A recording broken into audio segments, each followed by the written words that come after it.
Sounds good. I'm still a bit of a noob with all my game. Listen, same. So don't worry about it.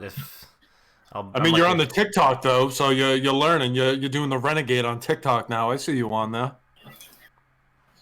All right, we get audio's working on the stream. That's good.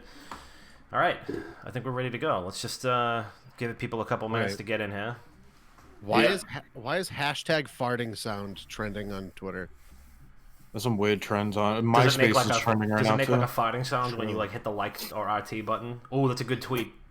I don't know. Throw that up, Chris. Be like, oh, farting sound is trending because it makes that sound when you hit the retweet button. So try that on this tweet and see what happens. All right, I got it. But include the Twitch link so that people. We're just gonna lie to people. Yeah, we're just gonna. I'm gonna lie to people. It's all about the clicks. People get lied to every day. Right. True. Oh my god. That's life. Wow, I feel like trash. Let's go. I feel like trash. Let's go. Yeah. Put that on a t-shirt. I don't feel great today. All right. All right. Dexerto, I'm like, gang. Test. I don't know. Someone wrote gang, and then someone wrote gang, so I wrote gang. Gang. Whole lot of gang shit. Gotta keep up to date with the Keep up with the kids. Keep up with the kids, you know. How do you do, fellow kids? How do you do, fellow kids? That's it. That's it. You should go get you have like a skateboard in your house, just like have it on over your shoulder. I was just gonna say I'll ship you one of my old skateboards if you want. Oh yeah, thanks. All right, I'm just gonna fucking. Oh, I'm only 33. 32. Gotta do no damn. There you go. You're not even that old. I'm gonna be 30 in like a month, dude. I'm going through it. 26-year-old kid here. If you guys you have to rank each other how, like, who do you think looks the youngest, and then who looks the oldest? You got to. Yeah. I don't know. Oh man. I feel like I look the youngest, honestly. Nah, I think Chris looks the youngest. I think Chris probably looks. You should see him in like broad daylight, though. The guy looks like he's been through it. That's true. He does look sickly in broad daylight. Unfortunately for you, Bob, I think because of the beard, that kind of makes you look older. When I had my beard, it was bigger. I definitely looked older. Yeah. When I lived in Chicago for grad school, I went to this old dive bar down the street from where I lived, and I was playing shuffleboard at the bar, and I was hammered. Shut up. I was playing shuffleboard at the bar, and I was hammered, like the shuffleboard table, and I was playing with this woman, and she was very attractive, and we're both drunk, and we're flirting, and out of nowhere, she's like, "How old do you think I am?" Oh. And I'm like, I don't know, like 30, and she's like, "No." I was like, 33. No. And she ended up being like 36. And she was like, "How old are you?" And I was like, 23. Take a wild guess. And she was like, 40. And I was like, "What?" 40. I was like, no. Wait a second, what? And I was like, no. I was like, no, lower. And she was like, 38. And I was like, keep going. And I was 24 at the time. That's tough. She starts. I told her, I'm like, I'm 24. I'm here for grad school. Like, I'm getting my master's degree right now. And she's like, so you're just going around lying to women left and right? And I'm like, lady, at no point did I ever tell you I wasn't 24 years old when you were flirting with me. So, yeah, it was a fucking shit show. You hate to see it. Wow. Truly. All right, let's get this road on the show. Let's pay the bills first before we do anything. This episode of Not Another Gaming Podcast is brought to you by Thrive Fantasy. Thrive Fantasy is a daily fantasy sports and esports app that eliminates the countless hours of research that are usually involved with fantasy sports. Chris, you like doing research? No, I could barely read, Dom. Bob, do you like doing research when you're not getting paid to do it? Oh, when I'm not getting paid to do it? Absolutely not. Not a chance. See, exactly. And so that's why Thrive Fantasy only focuses on the top tier athletes that have the biggest impact on the game, just like ourselves. All you have to do is choose 5 out of the 10 available player props or 10 out of 20 if you're playing an NFL game to build your lineup. Each prop is assigned to a fantasy value for both the over and the under based on how likely it is to hit. Hit the most props, rack up the most points, win some money. It's that simple. Thrive has awarded over $1.5 million in cash prizes to date. So if you want to start raking in the dough, use promo code WGG when you sign up today, and you will receive an instant $25 match on your first deposit of $25 or more. Chris, you like free money? Love free money, Dom. Bob, how you feel about free money? I am a big fan. Big fan. So get started today using promo code WGG via the Thrive Fantasy app, either on the Apple App Store or the Google Play Store, or you could even visit their website at thrivefantasy.com. Once again, that promo code is WGG, so go download the app and prop up with us today. Now, without further ado, enjoy episode 199 of Not Another Gaming Podcast. Yo, welcome back to Not Another Gaming Podcast. It's your boy, Papa Dom. We are back live and direct. This is part 2 of our weekly doubleheader this week. Special brunch edition. Nice little 11 a.m., feeling suboptimal. Just feeling less than ideal. We are easy like Sunday morning right now. And boy, oh boy, have I felt better at pretty much every other stage of my life, aside from right now. But you know what makes me feel good is friendship. And that's what I have in my 2 beautiful co-hosts. And you know what? I just am so happy to have them here, because otherwise I would be just falling apart at the seams. So my first co-host, the global operations director of social networking for wickedgoodgaming.com, one of the greatest shoutcasters in the game, aside from myself. He is a one-man social media conglomerate.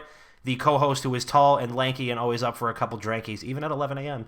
Chris P, what's good? Doing good. I wish I could have a couple drankies, but this doesn't pay the bills just yet. So Daddy has to go to the real job after this. This mortgage ain't gonna pay itself. That car, I don't want it to get repoed.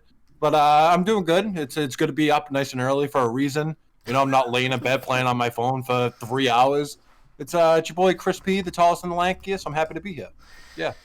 Great. Excellent. And next, a podcast host who needs no introduction, because he's probably just going to tell you himself anyway. 6,000-time champ of everything. Self-proclaimed Martha Stewart of the Among Us game. The top 0.000001 PUBG player on console and PC, and number 6 on the Gears of War 2 Wingman leaderboards. The man who will decline bench 2 Chrysler Winstars and then predict an entire game's development cycle before it's even announced. Dr. Bob, how you doing? You know what? I woke up real hungover today, and I'm going to tell you, I'm half a glass of mimosa deep right now, and I'm feeling a lot better. I think my Sunday's turning around. Oh, okay. I think it's turning around now. The rain is gone. Oh man, I'm telling you. So, right before we got on, I popped that bottle. I was like, let me make this mimosa real quick, and I go to pop the bottle of champagne in my kitchen, and at no point was it like shaken up at all. It was just a normal bottle of champagne, harmless, bottle of champagne, one might say. And I pop it, and I get fucking money shotted in the face. Ooh. First at 10:40 in the morning. And I'm like, oh, that felt good. Let's get this day. Today's the day. Not like an early morning money shot on a Sunday. Today's the day. Usually you got to pay extra for that kind of action. So, and of course, the reason why we're doing this at 11 a.m. because it's 4 p.m. his time across the pond right now. We got a very, very special guest with us today. He is the co-founder and co-owner of Dexerto, the #1 esports website in the game right now, and an award-winning esports website for esports coverage of the year. Coming at us all the way from across the pond, a truly top Shagga in his own right, Mr. Mike Kent. How we doing? I'm good, thanks. I'm good. Glad to be on the podcast finally. Although a little disappointed I didn't make episode 200, but whatever. I mean, come back on. Come back on. You just gotta stay up. Right. Just stay up until 5. We'll run it back. That's all good. Good. Thanks. Just obviously I'm here, so just getting on with the day, I guess. Yep. You're like middle of a Sunday afternoon on your end, right? So it's like you're just already going through. Yeah, I mean, I only woke up at 2 though, so which is not like me because I've got 2 small children and they normally run around, but because of being like out this weekend, yeah, my girlfriend or fiance or whatever, she said whatever. Did she hear you say that? Because wait a second, is she home right now? No. He slipped all 3 of them in Ambien before he like did the thing. It was just like I just say girlfriend because I think fiance is just such a pretentious word. Yeah. And fair point. But yeah, so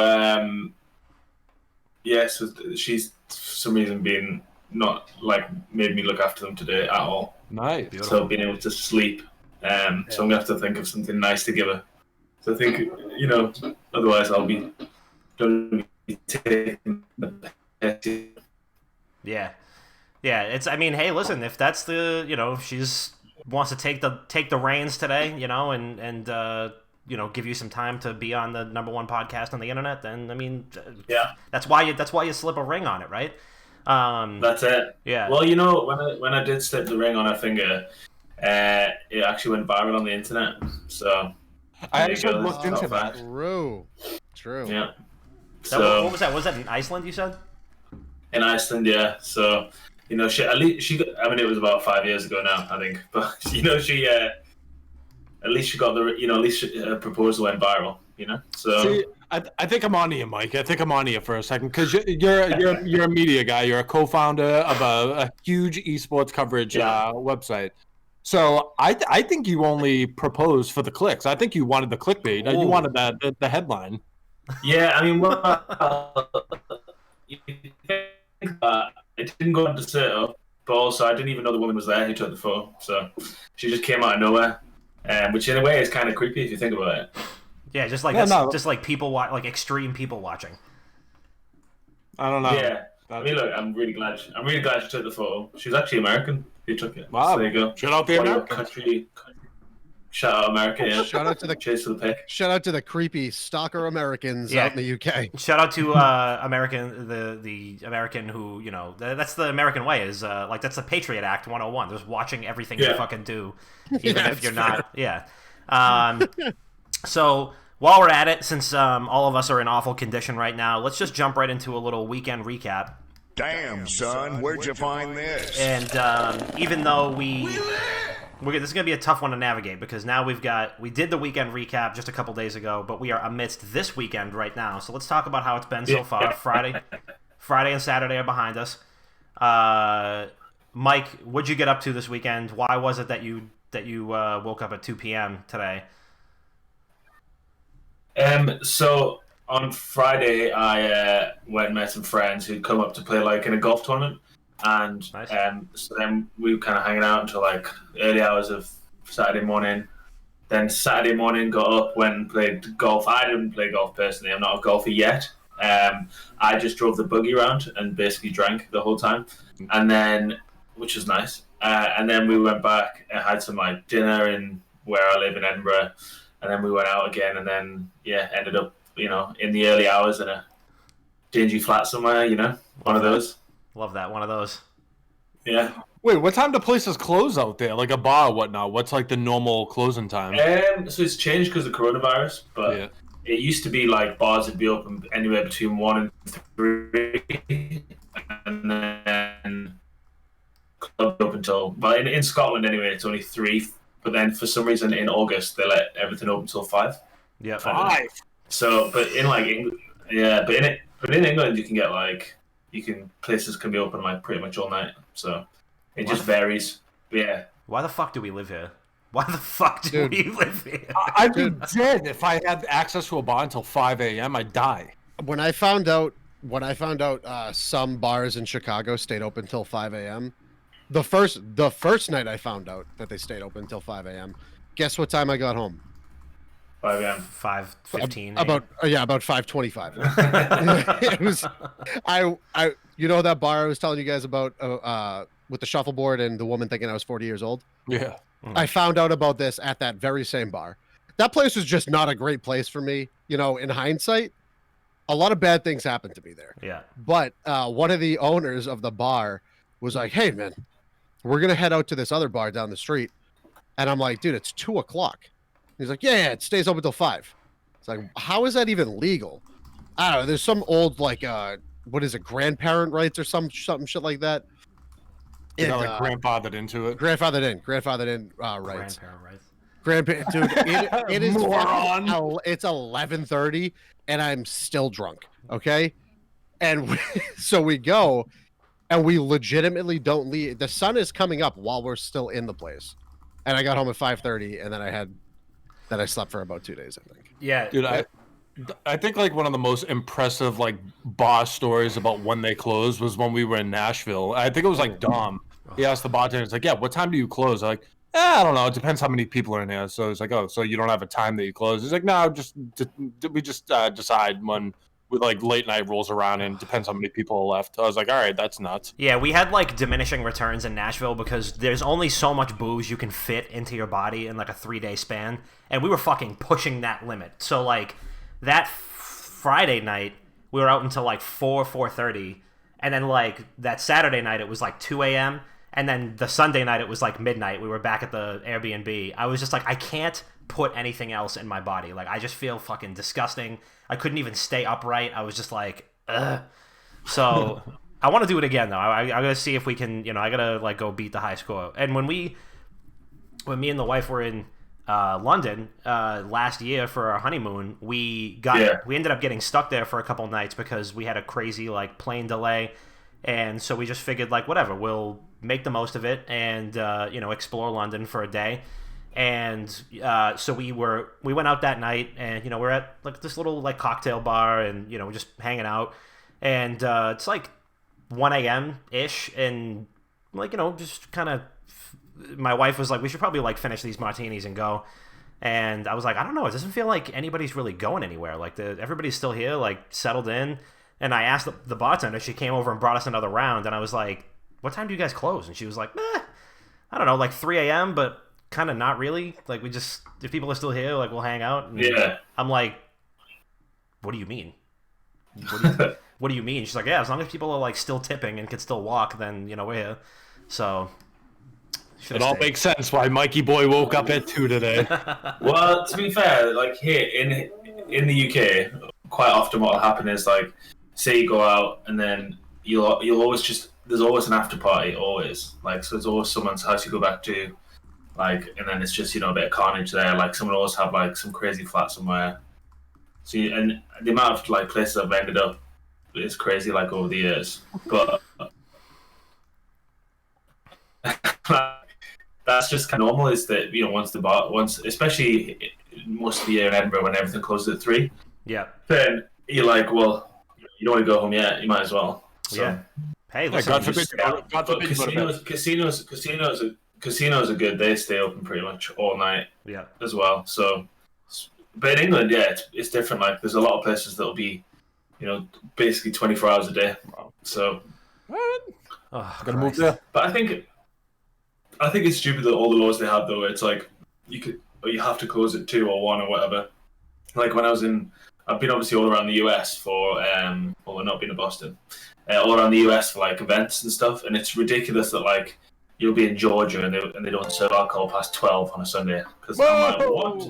Oh, Hex gifting 20 subs. Hey. Oh, hey. Whoa. Thank you. Holy shit, man. Thank you so much. Thank you, Hex. Thanks, Hex. Love you. I hope you drunk with us. I hope you drunk with us right now. Holy hell! Thank you. I'm surprised man. he's up. Not for nothing. That might be one of the coolest fucking things that happened in the whole duration of this podcast. I am happier than a pig in shit right now. Hex, if you want to just jump on Discord and hop in here with us, feel free, man. That's just damn. Yeah, he has to. I think he has to come on another show with you guys. Look, we're 1 week away from 200. We're gonna go for another at least 200 after that. Yeah, so we get whatever you want. We got plenty of time. God damn, that was pretty fucking cool. Thank you for that. And he said Mike is my bro. And Mike, is that true? You guys bros? Yeah, we're good friends. All right. I just think it would be kind of wild if you FaceTime.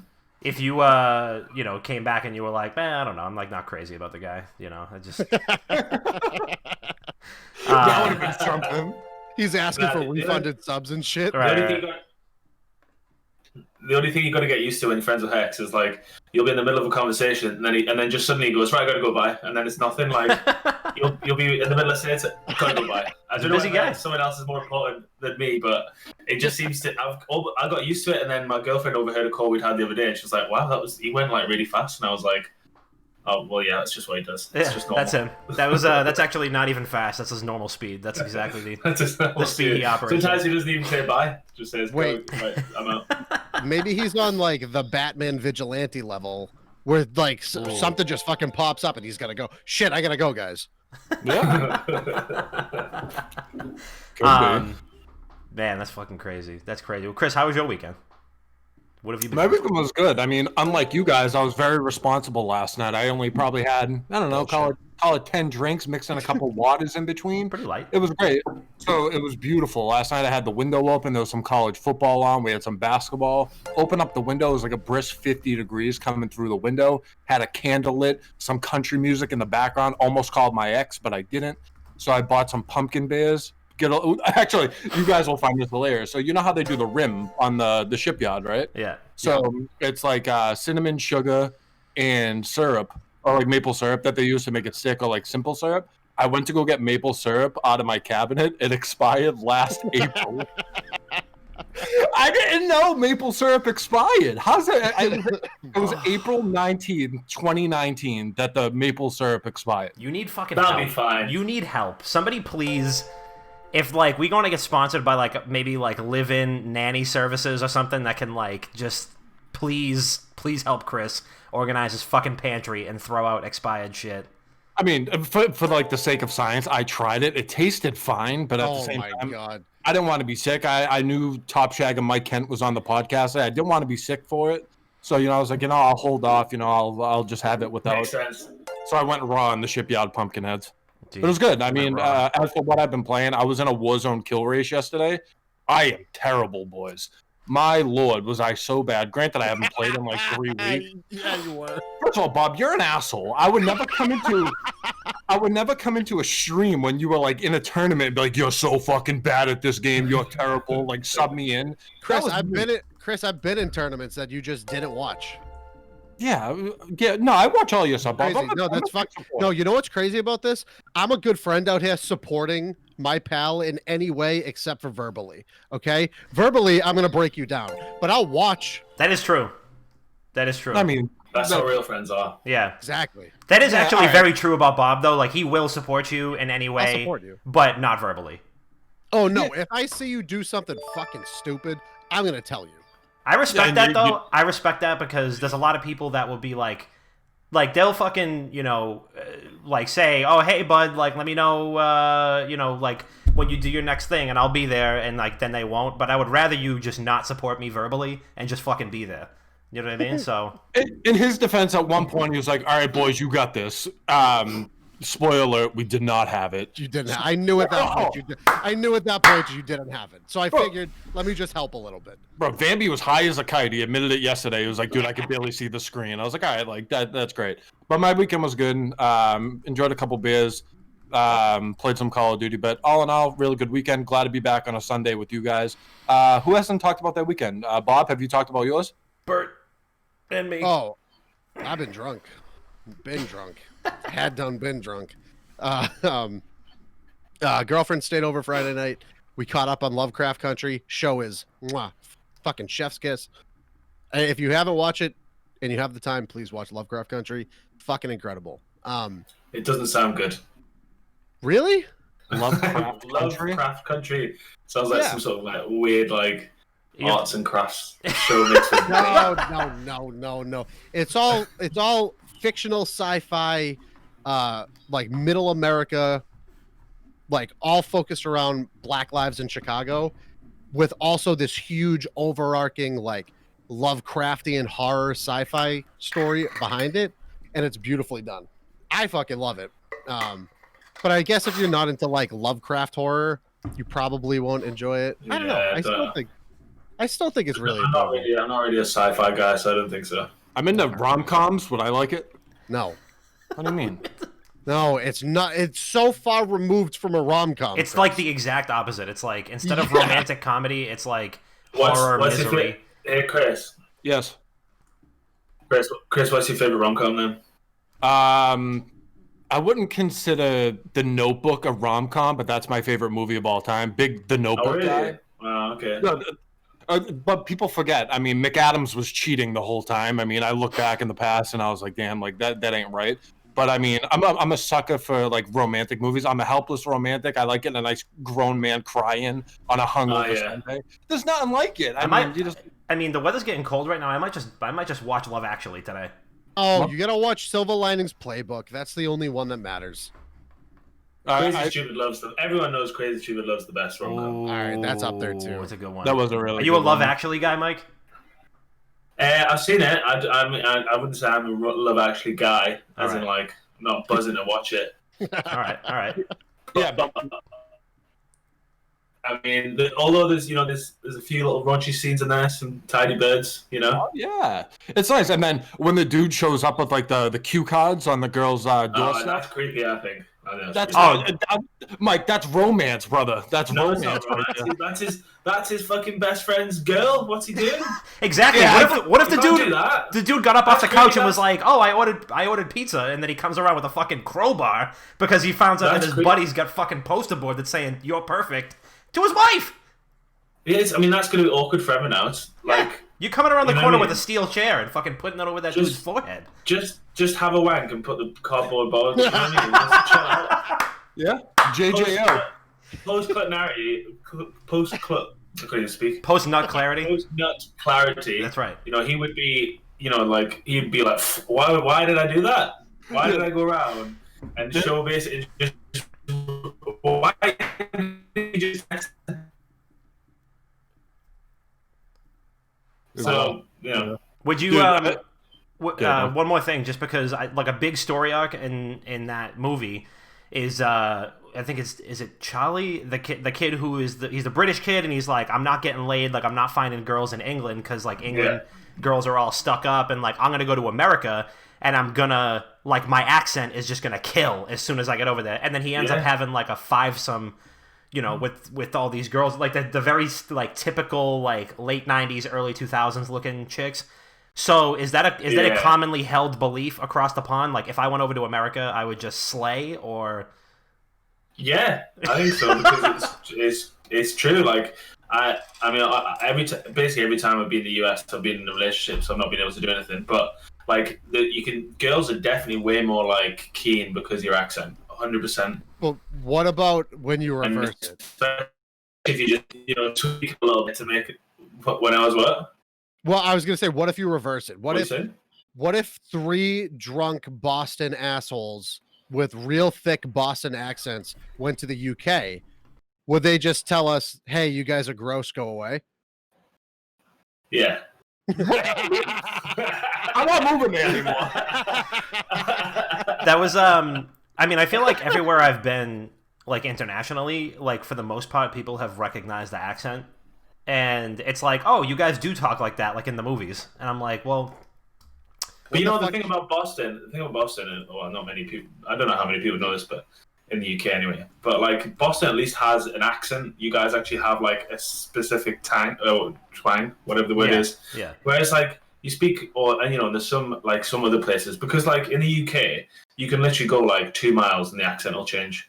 Like there's just so many different accents all across the country, so many different like dialogues, all English obviously, but it's all just total different accents. And then you go to America and absolutely everyone sounds the same, apart from like the odd place like Boston. So I think it's good. I think you'd probably get more. You'd probably have a better chance with women in the UK with a Boston accent than like some sort of Californian twang. So I mean, if we went to the UK, would do you think we would? What's the word I'm looking for? Do you think we would end up being top Shaggas? Top Shaggas. Yeah, I mean, you could be. It's just, I think it's a very different game in the UK with women as it is to in the US. There's a lot of differences. I think UK women are definitely more. They're definitely more.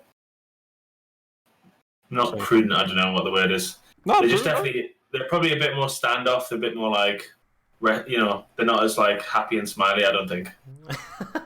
Oh, I mean, you're waiting for like your girlfriend / fiance to come around the the corner and be like, "What are they like? What are they like?" I don't know. I feel like that's every Boston woman. Well, to be fair, I've never been to Boston, so that's true. You got to come up here. It's definitely every Boston woman we know, though. That's the thing. Yeah, none of our favorite bars are going to be open anymore by the time you get out here, but you know, we'll just drink at Chris's apartment. Come true. Or you know, really any of us. But yeah, so in terms of, I'll keep it short because you know we've just been kind of going on and on. I had a lot of wine last night and also a lot of Shipyard Pumpkinheads, so I too am not feeling ideal. You know, had a couple people over, grilled a bunch of meats, and watched the Celtics last night, and thank fucking God they won.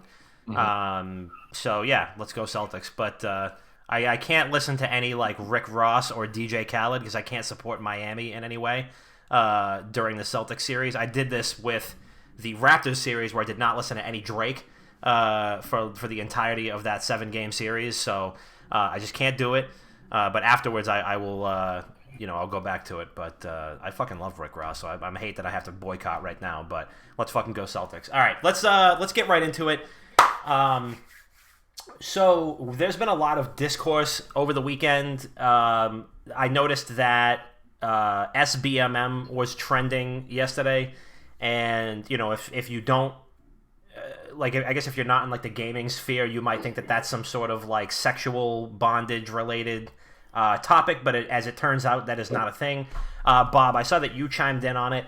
Personally, can you give us a little breakdown of like the SBMM drama right now? What does it mean, and like why are people bitching about it? I mean, like, this has been a fucking ongoing topic to just whine about since, I don't know, the Fortnite competitive scene started, where all the people who want to take competitive Fortnite seriously want skill-based matchmaking so they don't get a fucking random roll of the dice to get a bunch of noobs in their lobby or in the other people's lobbies because they just drop 30 kills and then they win the game. But especially when it comes to like kill races like Chris participated in this weekend, if you get into a lobby with a bunch of bums, you're going to get a bunch of kills.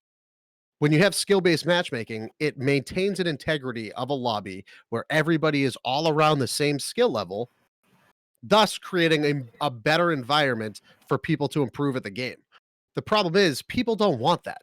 People want it to just be, no, you know, just leave everything wide open. If you end up playing with noobs, you end up playing with noobs. If you end up playing with people better than you, you end up playing with people better than you, which that's a good thing. But the problem is, there are so many different games and genres right now that are out there that require skill-based matchmaking. So I watched a couple of my friends compete in a Diabolical tournament last weekend. So shout out to FF Smasher and Matty Tone. They both finished in the top 20. They both suck, but it's not a big deal. John's a former Quake World Champion. He should have won the whole thing. Kind of a bum, but not a big deal anyway. The whole purpose of the skill-based matchmaking there is you needed to have a minimum skill rank in the game to even participate. And if you did, you didn't get placed, like seeded early because you aren't a known figure, you had to compete and get yourself into it. Without skill-based matchmaking in Diabolical, people in that tournament, the top players in NA in that tournament would be shit stomping all the new people trying to play a free arena FPS.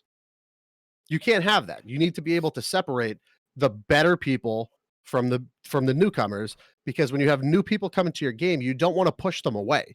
You want to incentivize them to playing more. Like, you just start playing Diabolical, you drop 10 kills one game and you're like, huh, this is interesting. And then you get into the next game and you drop 22 and you're like, wow, this feels good. What if that first game you got placed against Rafa, the greatest fucking Quake Champions player to ever play the game, and all you did was die off spawn the whole time? Yeah. Guess what? You're never playing that game again. So, I don't know. There's a lot of people complaining they don't want it, but you need it. If you want to foster a competitive scene for your game, you have to have skill-based matchmaking, or you're never going to reach the peaks that games like Counter-Strike have. You need to either have ranked, unranked, or skill-based matchmaking, and that's it. Yeah, I think I've said this time and time again too, where I think every game needs a ranked and unranked mode. And I agree that skill-based matchmaking should be a thing because I can speak for me personally. If I open up a game and I'm getting my shit kicked in by like someone that's been playing the game forever, I don't want to go back to the game. Like I don't like.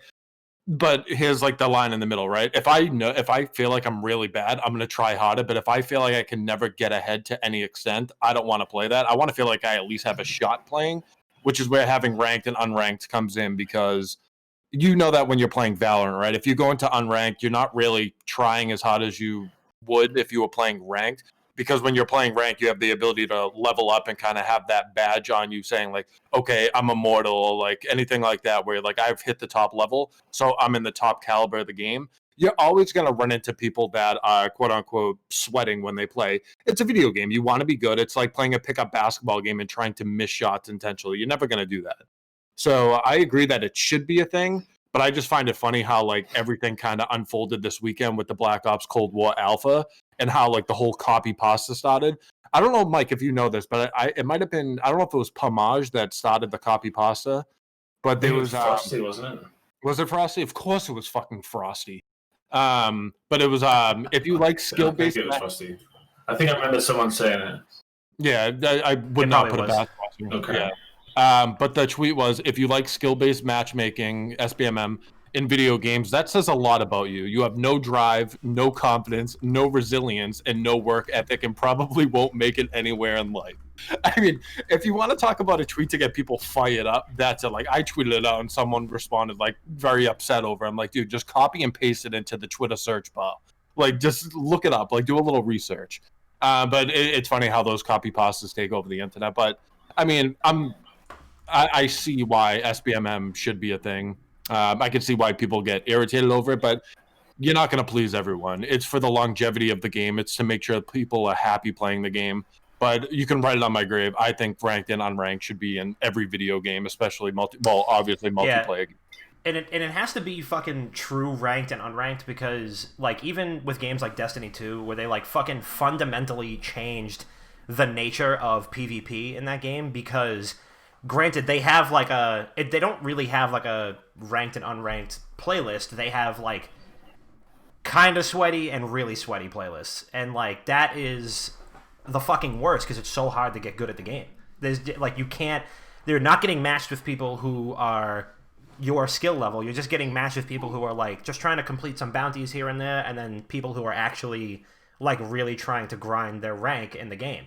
And like, I just don't fucking understand why, like, this is so difficult for people to understand. Like, I would, like, Halo was like, hey, you want to play ranked? Or you want to play, like, not ranked? Great, excellent. Those are perfectly just fucking easy to understand. But in Crucible for Destiny, it's like, if you want to play a certain game mode, that game mode is not available, since it's, like, a sweatier mode, is not available in, I guess, like, the more casual playlist. But, like... So when it did have skill-based matchmaking, it was a lot easier to get a hold of because, hey, you were going to get paired up with people who were the same rank as you. And there are ranks in that game, so why not just pair people up accordingly? Granted, you can reset your rank just like COD and shit like that, but at the end of the day, it really just, for me, as somebody who is probably the least competitive out of all of us, like who does want to get better at certain games though, like that takes the fun out of it for me, and that's a quick, easy uninstall for me if I'm just gonna get shit stomped every time I fucking try to play the game. Yeah, and like I could see the argument when it comes into like Warzone, right? Yeah, Chris, that's all you play, yada yada. But when you're entering these tournaments and you have someone with the like on the lower tier of SBMM, their matches obviously have easier players. So it's like I can see where that will come into play. Where like if you have people that are in like the top X% of Warzone players, high KD, all these wins, yada yada. They're getting put into better lobbies because there's like that bigger area on like better players. I think it's like over a 2 KD or something like that. You get put into the same pool with people that have like a 4 or a 5. But on the contrary, you have people sub 1 KD getting into these easier lobbies. And I think that's where a big issue that was coming into it. I believe Scumpy tweeted it out too. There were people in the Alpha Black Ops Cold War reverse boosting to get easier lobbies. That's where it's begun. That's where it's. Do you want to know why they're doing that? Because they want to farm fucking clips off of noobs. Exactly. Yeah. And like, Reverse boosting, that's something that like I feel like it's finally come to the light a lot in the past, call it year, if that people are legitimately doing that. I've watched videos with people saying that like I pull up my account on PS4 that's trash and I join the lobby on my my PC account, and then I back out when I get in the game with my PS4 account, and now my high account is in a shitty lobby and I can kind of like go off. That's something has to be done about that. I understand that. But yeah, Mike, what do you think about the whole thing? Well, there's a few sides to it. So one thing, right, is you got to remember that this is another thing with Twitter where people are moaning about it on Twitter, but actually 99.99% of people who play games don't know the skill-based matchmaking. So of the 50 million people who are playing COD or whatever it is at the moment, or however many have played, I bet there's maybe like 100,000 of those people who know that skill-based matchmaking is a thing. Like when I've been speaking to, like I only play Warzone really with my friends who like are from real world. You know what I mean? They're not involved in like really esports or gaming or anything. Like I'm not sure they entirely know what I even do. But they, we'll play like COD together. They didn't know it existed until I told them about it, and then now it's in their psyche. They kind of think about it, and like we'll play a game and we'll have like one of our friends hasn't got a very good KD. To be fair, I don't think man's even very good. It's like 1.5 or something. But wait, that's not good. His is like must be better than mine. Well, not compared to like not like compared to pros. I was gonna say, Mike, I am gonna go jump into oncoming traffic if 1.5 KD is not good, because I think I have a fucking 0.85. So I mean that. I'm just saying. Well, yeah, just play with you every time. Then we'll always get the shitters. Yeah. But yeah, one of our friends, he's got a low KD, and then when he's in the game, I noticed that the opponents sometimes do feel easier, but then sometimes it's also really hard. You just don't know. I think it's just impossible. Like, what you got to remember about these big, massive game companies is they obviously know what gets people to keep playing the game. So they're introducing skill-based matchmaking, and yeah, it's going to piss off 100,000 people, and of some of them are going to be high-profile content creators who are going to complain. Then yeah, that sucks. But they obviously also are master manipulators, game makers. You know what I mean? There's noises in games that like Fortnite, for example, like with the certain noises when you switch weapons or you reload and stuff like that. It's all like positive reinforcement noises. Like they know how to keep people on their games. They know how to do it. So yeah, it might piss off the one top percent who are getting pissed off that they keep getting played against the same top people. But actually, the substitute teachers and the dads who are playing, like on a Friday night, they don't feel like they're like, they're just having a fun time, and that's really who Activision care about. They care about the majority, not the minority, and that's just the unfortunate reality of it. Yeah, and like what you said too about how like you have friends that didn't even know skill-based matchmaking was a thing. That's the same exact thing with like my friends, where I was in my living room like having a couple drinks last weekend with one of my buddies, very technologically like illiterate, like construction worker, doesn't really do much with like internet wise. And I remember sitting on the couch and he was like, man, I've been getting into awful Warzone lobbies, skill-based matchmaking, man. I'm like, hold on, Steve, you know what that is? He goes, yeah, like it's all over the internet now. I think it's like access to like seeing people talk about shit. And now he's talking about skill-based matchmaking. I'm like, dude, you had a LG chocolate until like 4 years ago. Like you don't know what skill-based matchmaking is, man. But now it's like the access to that information that people, one, know more about it, and two, it's like it's that feeling of like belonging in an argument where like everyone's bitching about skill-based matchmaking. All right, let me see if I can pick my side. All right, I'm on their side. Like you have that group of people that are like bitching about it. But oh man, it's I literally experience it every single time. Like I brought up Diabolical. I experience the disparity in skill level when I play Diabolical with John and Tone. Like they are both probably within the top 500 NA players right now. I'm nowhere fucking near there. Like I can compete with Tone, who can compete with John. And that's the like between me and John is a big gap. Granted, I beat him in a one-on-one duel, not a big deal, but former Quake Pro champion. I smoked him in a duel. Not a big deal. Please. Anyway, whenever we play ranked, because they're so high and I'm like still middle of the pack, we always get placed with like top 1,000 players in NA, and I get my shit stomped.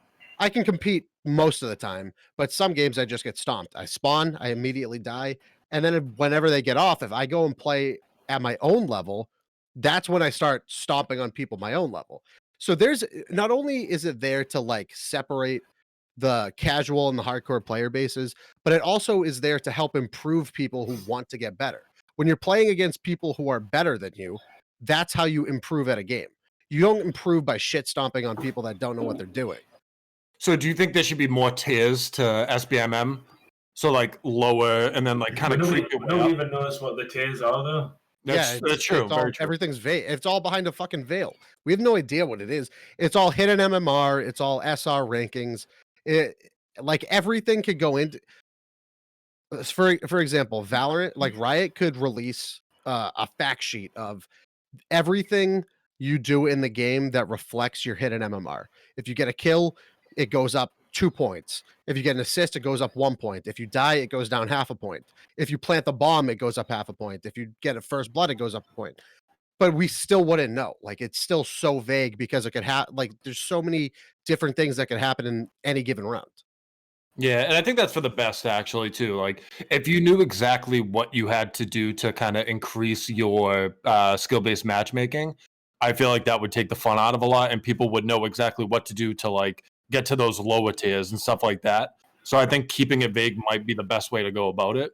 But yeah, I don't know. I'm on the lower one, so I don't give a shit. Yeah. I mean, all in all, I think that at the end of the day, just like much else in life, nobody's ever going to be fucking happy. So, you know, I think that they're probably going to do what the best is for the majority, and that's like Mike was saying, like the guys who are going to be playing after work, you know, buying up lots of Doritos and Mountain Dew to get double XP codes and just fucking, you know, doing the best they possibly can. So, I do want to keep things moving though, just because I know, just to be mindful of time. So, Chris, you had brought this up earlier, and we were talking about like this kind of debate on whether or not esports athlete players' salaries should be made public. Has this been like a kind of like a discourse that's been going on, or is this just something that you know you were just thinking of, or what's been going on with that lately? No, so I think it was last week, give or take, the GM of Cloud9, Henry G, he was newly appointed too. Yeah, newly appointed GM. Yeah, newly appointed GM Henry G of Cloud9. He posted a tweet about one of their signings. I believe. Well, I'm looking at one right now. He's announced 3 so far. Announced 3. Yeah, the one I'm looking at right now is Woxic. So his CS team, he's like announcing their deal value. So like this one, for instance, it's 1.36 million, 1.365, 3-year deal starting on 9/19/2020. And there's been a lot of back and forth about how should it stay under wraps? Should it actually be something that's more public? So it's just kind of like a general conversation where I'm thinking of the whole thing. I don't think it has to be completely public, but I'm always the type of person where I feel like money as a whole, it's very kept under wraps when it's not really that huge in the grand scheme of things. Announcing these is cool. Like you should have the ability to kind of pick and choose if you want to. I'm not saying every deal has to be out there public, but I can see on both sides how it could be good and bad. Where if you're on one of these big teams, right, and you're 1 and 2 on the team, and you're like, okay, Dom is making $1 million a year. I think I'm better than him, and I'm only getting paid $800,000. Only getting paid. I'm getting paid $800,000 a year, so it can open up kind of negotiations going on, so you know your point within the team. But I know that it's very public in our eyes because we see all these professional, traditional athletes that like you hear these huge deals like $500 million over 5 years, yada yada, like all this crazy money. So now with esports trending in the direction of growing every day and getting to the point of traditional sports, do you think this is a game changer, what Henry G did? Do you think we're going to start seeing more of like public money? Like granted, we see like top earners within their spaces. Like not too long ago, the CDL released like top earners and like Call of Duty earnings and stuff like that. Yeah. I think it's starting to trend in that direction. I see how it can do bad, but I also see how it could be good. So I'm going to throw it to Mike. I want to see your initial thoughts on the whole thing first, because I'm sure this isn't your first time talking about this. I think it's cool that Henry's announcing like all the amounts and how much they're making and stuff. I think it's really cool. It kind of gives you an idea of like how they rate the player as well. So paying someone, you can see they got brought on like an English youngster, and he's getting paid basically like a third of a quarter of what two of the other players are getting paid. I mean, he's still making $142,000 a year, so it's not like he's poor by any means. But compared to like say their first player, which was what's his name, Alex. I can't remember how much he signed for. I can't remember the amount. It was like $3 million over 3 years or something. I can't think.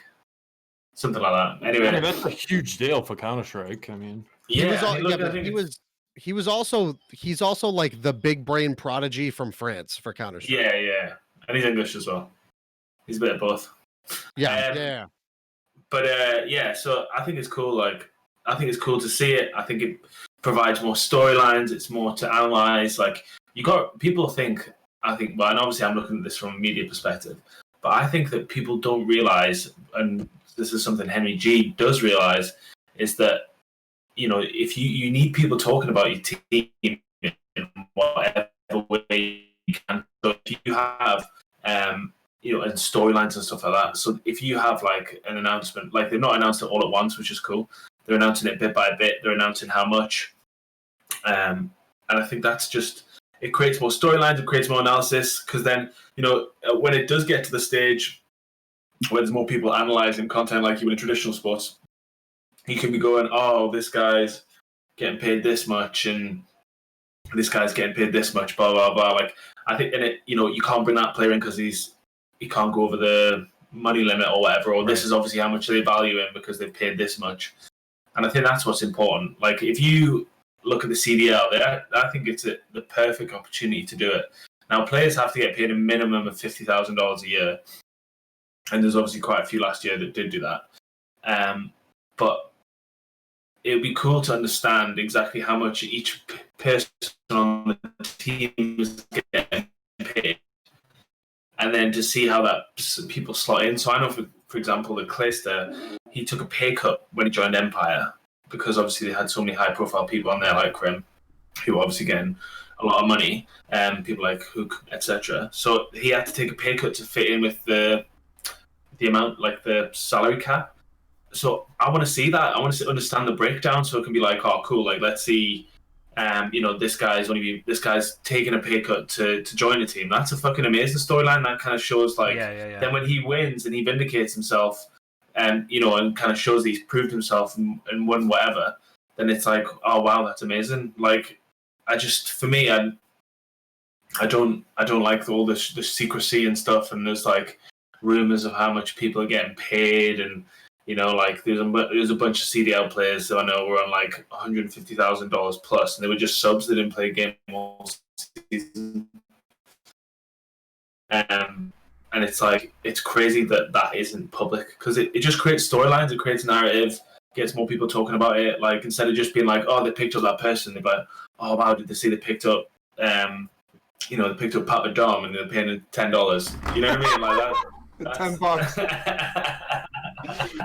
$10, 3 year contract. Listen, I'm like top 1 NA in fucking Spellbreak right now, so I mean, get me on a team. I'm just saying, Cloud9, holla at your boy. $10, 3 years. Sign it, Henry. Free lunch, 3 years. Double pizza, 3 years. That's all I need.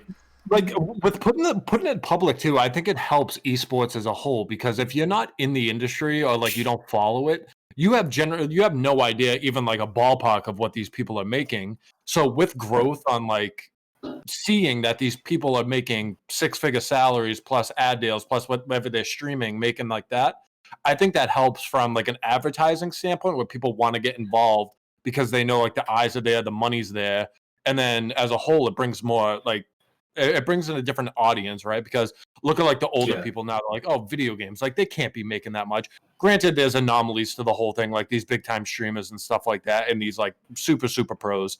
But for the most part, the older crowd doesn't know what's really happening within this industry. So when they see that there's a 3-year, $3 million deal for the ease of the story, this older person's like, wait, they're making that playing video games? What is this all about? So I think it helps the industry as a whole.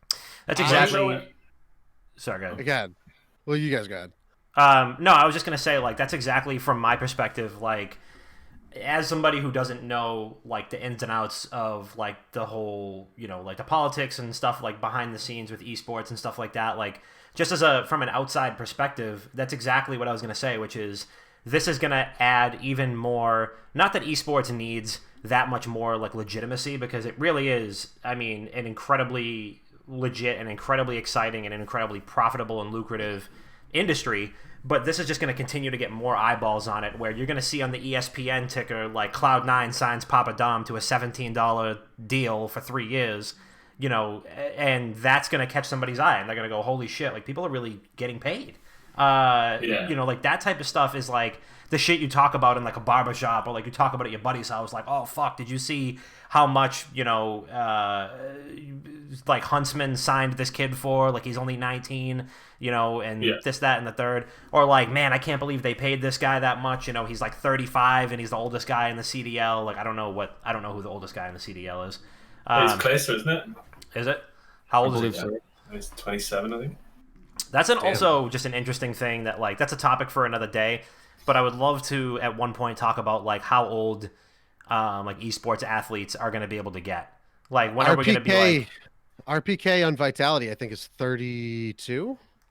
Because it's, like, it's not the same as, like, he can't shoot, or he can't dribble, or he can't throw the long ball anymore. Like, this is one of those things where, you know, people, like, this is, you know, sure, your reflexes might not be as sharp. I mean, again, it's a topic for another day, but I would love to talk about, like, the shelf life, I guess, of esports athletes. So I needed to make a point out of this. So Henry G was a former commentator for Counter-Strike. He announces his leaving from commentating and then signs with Cloud9. I think he is doing the most big brain 4D chess play I've ever fucking seen. So what he did was he almost memed the Cloud9 roster announcements into existence, because if you look back to late 2019 when Complexity was being put together, Jason Lake loved the man to death, but he threw out a narrative, like Mike was saying, of we haven't been performing the way we wanted to. We need to, if you're interested in being on a top tier team, let me know. We're creating a juggernaut. And everybody memed on it to death. Guess where Complexity is right now?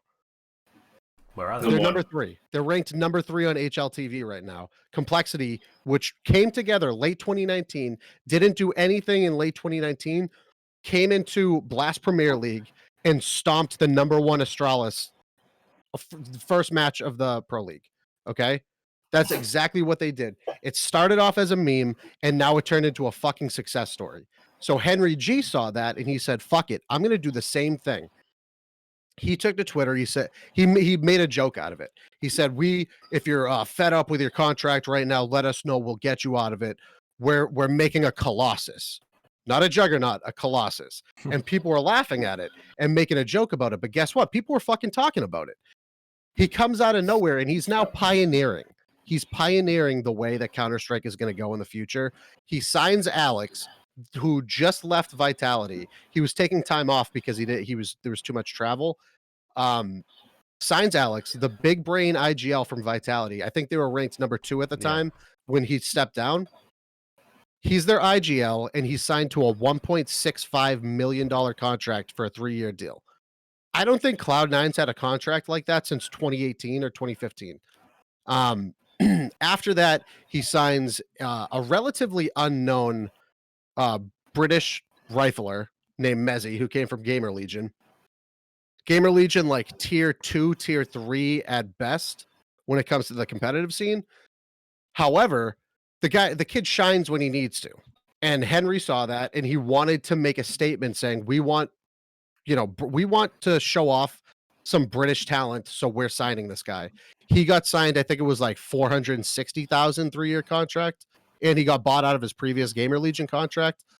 Then he comes out of nowhere. And I said this in a video that I created in early this year. Woxic, I believe, is going to be a top 5 young op talent this year. He's going to be up there with Simple. He's going to be up there with Zywoo. I think Poison on Complexity is going to be up there, and then Device. I think those are they're going to be the top 5 oppers for 2020. He couldn't play on Mouse Sports, my favorite team of 2020 this year, because of the online environment. He was stuck in Turkey. He had plus 90 ping in every single game, so he was disconnecting. He just couldn't perform, so they had to bench him. Henry G comes out of nowhere and says, fuck this is an opportunity. I'm going to guess the best young op talent in the world right now, and I'm going to sign him.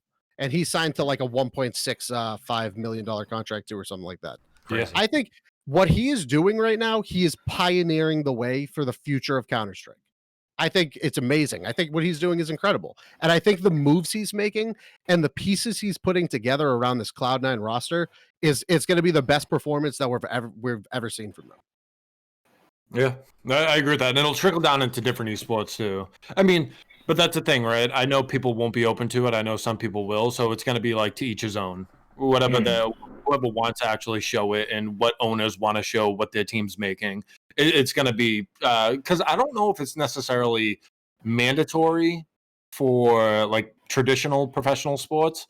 But for the most part, I feel like it's like not looked down on at all. It's like expected. No, yeah, exactly. Like if somebody gets signed, to a fucking 5-year, $140 million NFL contract, they're like, holy shit! Like this is a contract befitting the best, wide receiver or cornerback in the game, and then that gives the other people like bulletin board material. Like, and somebody will be on fucking ESPN on the sideline the next day and be like, that bum got paid that much, like I deserve to get paid $179 million because I'm way fucking better. You're already seeing it.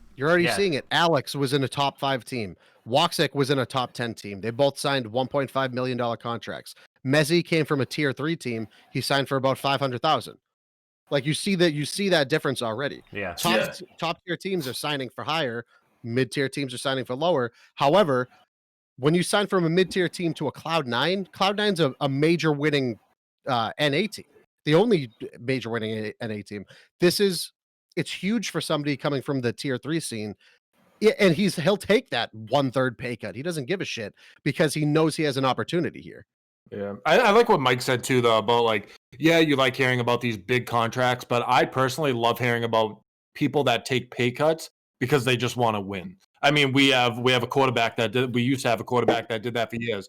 We have Cam Newton that came in and is getting paid league minimum because he wants to be on that team. And like you earn it from there. You show your worth and you go from there. But at the end of the day, these players want to win. Yes, the personal accolades are great and everything like that, but they want to win at the end of the day. They want that championship ring. So like in a situation with like Clayster coming in for dirt cheap to play, knowing that he's worth so much more, he wanted to win. And guess what? He did. And like it's from there. So now on his next team, he has. Guess what? You now have another championship to show. Show me the money, and you go from there. Right. Final thoughts on salary caps or SBMM? No, sir. Pro salary viewability. That's the word we're going with. And skill-based matchmaking. I think it's it's divisive and it's interesting. I don't know whether it should be in a game or not. Because in a game, like if you're playing multiplayer and you're playing against people and they're constantly killing you because they're good, then at least you're getting a chance to respawn. You can try again. You can get better. But if you play a Warzone game and you're looting for 20 minutes and then some guy kills you in 3 seconds and then you got to do it all again, you're not really getting much. You're not really improving much from that. Right. So right. I think it's mixed. I think it's mixed for that, personally. All right. I think Henry G is a fucking genius, and I know that you listen to this podcast. So if you ever need to like sign an analyst or something, like I'm basically like a tier 2, tier 3 analyst at this point for Counter-Strike. So sign me at a minimum $72 a year or something like that. And I'm in. That's all I need. Just send me some sick merch. Yeah. You have to make that public though. Dr. Bob gets signed as an analyst on Cloud9, making a whopping $72 a year. Fine with it. Good Lord. They have sick merch. All right, before we wrap up, we do have a voicemail, so let's get into the voicemails here. For those of you who don't know, 617-701-7678. That is 617-701-7678. We want you to give us a call, leave us a voicemail. We'll listen to it live on the show and respond as long as it doesn't get us TOS. So it can be a question, a topic suggestion, relationship advice, a compliment, a roast, whatever you want. So give us a call, 617-701-7678, the WGG Internet Dad Sauce Line. We do have one voicemail. So first and only caller, here we go. What is up, WGG fam and founding fathers and Mr. Mike Kent? Happy Sunday, good morning, good afternoon. Are we ready for some football? You know what I'm saying? My question for you guys this week on this very special Sunday episode is, growing up and currently, what is your favorite Sunday morning cartoon? You know, classic Looney Tunes, also Tom and Jerry, always a good one. Let me know, guys. Much love. Peace. JB. Great call. Love that, man. Mike, favorite Sunday morning cartoons, go. I don't really like cartoons. Wow. Well, like, not like right now, but like when you were a kid? I honestly can't remember. Wow. I don't know. Mike was watching the news when he was like 5 years old. Maybe watching the news. Maybe like Thomas the Tank Engine. That was pretty good back in the day. Yeah, Mike was like age 5, like outside reading the paper, smoking cigs, just like, I gotta go to work. I don't have time to watch cartoons. Watching Bloomberg, looking at the stock market. I always wanted to be older, so you know, and I still enjoy getting older now, which is good. I was gonna say, how's it feel now? Yeah, good. I still think I'll be in my prime around like my mid-50s. You know, love that. Okay.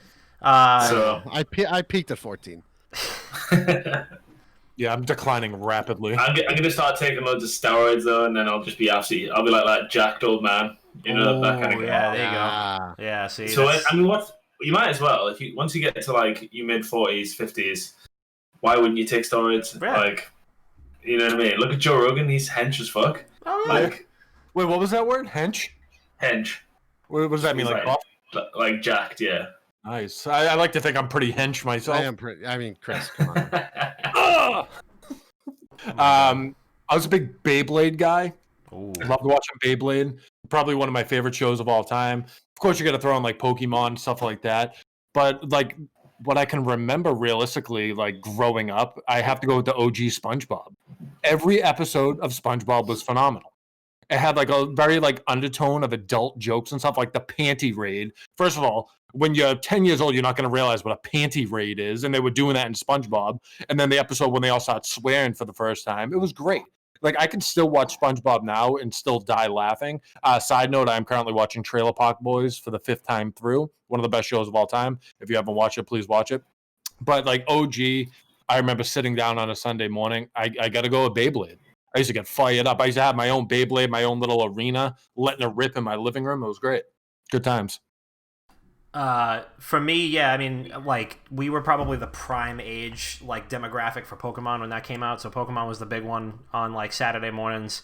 Saturday and Sunday mornings, I mean, it was, like, Pokemon, like, that old, like, WB block where it was, like, Animaniacs, Pokemon, I think they had, like, what else did they have on there? They had Jackie Chan Adventures, which is, like, the best cartoon ever made. And all that stuff. So yeah, I would say Pokemon, honorable mention, Jackie Chan Adventures, which is the greatest fucking television program that's ever been made. Bob?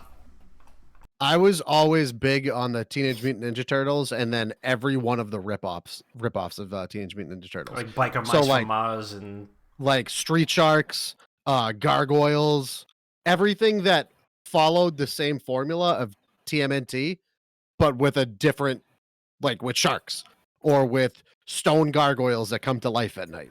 Yeah. Shit like that. Yeah. I always loved them. Batman, the animated series, was incredible. Ooh, Bunch of good ones. And this is to say nothing of Yu-Gi-Oh! I mean, I was gonna say Yu-Gi-Oh! I was gonna say maybe I dipped my toes early in anime when I was fucking a kid. I have no idea. Wow. The weeb since a young age. Yeah. Dude, I came out of the fucking womb with a trap card in my hand, okay? And a body. In a butt, yeah. They like put you in the little like I don't know why they put babies in like little plastic bins in the hospital. Like when they put them on that little like rolling cart, they put you in there with like a little miniature like anime body pillow next to you instead of like a little swaddling blanket. They did. No, so when I was a baby, I caught my foot on a piece of plastic in one of those little carts, and I still got a scar on my foot. It's on this side though. Wait, You're not Hey, I have the same slippers. No, you're not getting free feet pics. All right, fucking The same get over slippers it. though. Those UGG slippers, fire. Yeah. Fire. UGG, Not getting sponsor the free feet podcast. That'd be cool. Sponsor the podcast. UGG, I need some new slippers. I bought these like 8 years ago. They're starting to fucking fall apart. All right, that's all we got. Those were all the voicemails. Let me just make sure that we didn't get another one like towards the end. We did not. All right, cool. So those are all it. 617-701-7678. Leave us a voicemail for episode 200. And this is really fucking important. I need you guys to flood the voicemail inbox for episode 200. For real, for real, for real. Like, all the voicemails, we need all of them. So do it. My phone doesn't ring anymore when you leave the voicemails. It just goes straight to voicemail. I found out that was a setting. So it is a lot easier on me. And I won't answer the phone. Like, Cole tried to call in fucking like 20 times, and I would answer every single time. And I was like, hey, who's this? And he's like, oh, hey, Dom, this is Coleman. I just wanted to leave a voicemail. And I was like, oh, okay. All right, well, have a great day. Bye. Your wife told you, Dom, why are you getting a call from Oregon at 3 a.m.? Yeah, exactly. So, without further ado, since we got to wrap up, it is time to land the train. So, Mike, since you are our esteemed guest, our guest of honor, why don't you go ahead and just shout out whoever you want to shout out, plug whatever you want to plug. Where can people find you on the internet? Tell us everything. Yeah, just you can find me on Twitter at Dexerto Mike, and obviously check out Dexerto.com for all the latest esports news and entertainment news and influencer news and gaming news now. So yeah, check it out, have a look, enjoy. And obviously, just shout out to you guys for having me on the podcast. I'm sure I'll be on again. Oh, yeah. It's been a long time in the making, so appreciate it. And hopefully I'll try to get some other guests on. Try to get Hex on the show, for example. Hey, that would be dope. That would be dope. Yeah. We get it again. Hey, we say it to all of our guests. Friend of the program now. But we said it before. You were a friend of the program before we even had it. I was before, yeah. Yeah. You were a friend of the program beforehand. Yeah, even before. Yeah, big shout out to Hex for the 20 bomb, just coming in out of nowhere, just like a 20 sub bomb, and then he was gone. Just like you said. He just disappeared, and then that was it. It was just... But he does. He said it. The next night, like when you're in a bar as well, he doesn't say goodbye to anyone. He just disappears.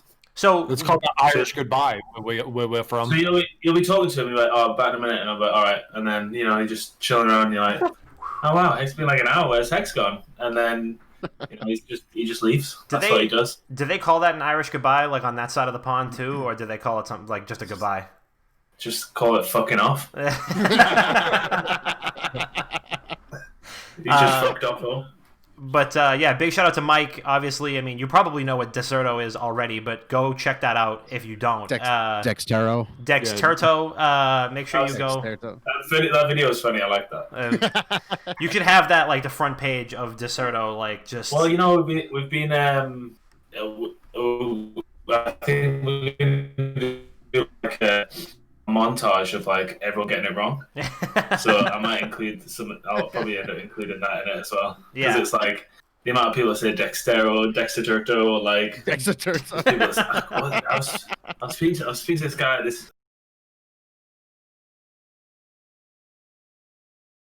I was like, what? I can't even remember what he said. It was like destitute. That's brutal. When I was trying to find Dexerto. Dexter, yeah, I mean that's ballpark. But if you're gonna blow it like that, when I was trying to find a picture of you for that video, I typed in your name and stuff like that, and some pictures looked good. I was like, I gotta find the funniest one possible, and then I found like a thumbnail of you like looking up the camera. I was like, I gotta use that one. Yeah, that was good. I like that. But yeah, you are already pre-qualified as a friend of the program, but now that is official. So once we do our exclusive, thanks very much. Yeah, our exclusive friend of the program shirts, we'll send you one. Chris, what do you got? I have nothing, but obviously shout out to Mike coming on. Long time coming. It was really fun. Hopefully it's not the last. Keep kind of growing from here, having the good times roll. But if you do want to shout out for me, please leave a 5-star review on iTunes. It really helps the podcast within the rankings. You can leave us a comment on it, roast, make fun of us, compliment us, ask us a question. As long as it's 5-star review and does not get us TOS, I will read it live on the show. So please go do that. Bert? Shout out to Steve. Commented on one of the Among Us videos. Bob, if this is your biggest brain play, then I don't know. Okay. Shout out to Brad. Love the content. Keep it coming. Shout out to PokeSimp. Again, I love the fact that you're commenting on our videos. That is my burner. Love the fact you're commenting on our videos, PokeSimp. Here to see Bob rip a shirt when he wins. And that's all I got. Also, shout out to Mike. Thanks for coming on, pal. Yeah, thank you. So once again, you can find us on every platform that podcasts are available. Big shout out to Hong Kong, Panama, and Hungary, because we are on the top 100 gaming charts in those countries. The best way to let us know that you're listening to our show is to leave a fucking review. So leave a review, please. If you want to say, like, hey, shout out to you guys from Hungary or Panama or Hong Kong and you're listening to us, please do. Because to be completely honest with you, since we don't know anybody in those countries, it is a complete shock to us when we see, like, hey, we were literally top 5 in El Salvador and for gaming. Do you know for El Salvador that I've got a bet on that's 10 years long with my, like, a couple of my friends, these guys I play COD with, and the guys I was with the other night, last night, the night before. And basically, we for some reason just like because in the UK you can just bet on your phone on anything. So we were in a bar one night a few years ago, and we found a team in the El Salvador League called Santa Tecla. And ever since we put a bet, we put like 50 quid bet on for them to win. They won. Ever since we've like followed them, made like waiting for if there's updates, we'll like see it, like follow them on Twitter and stuff.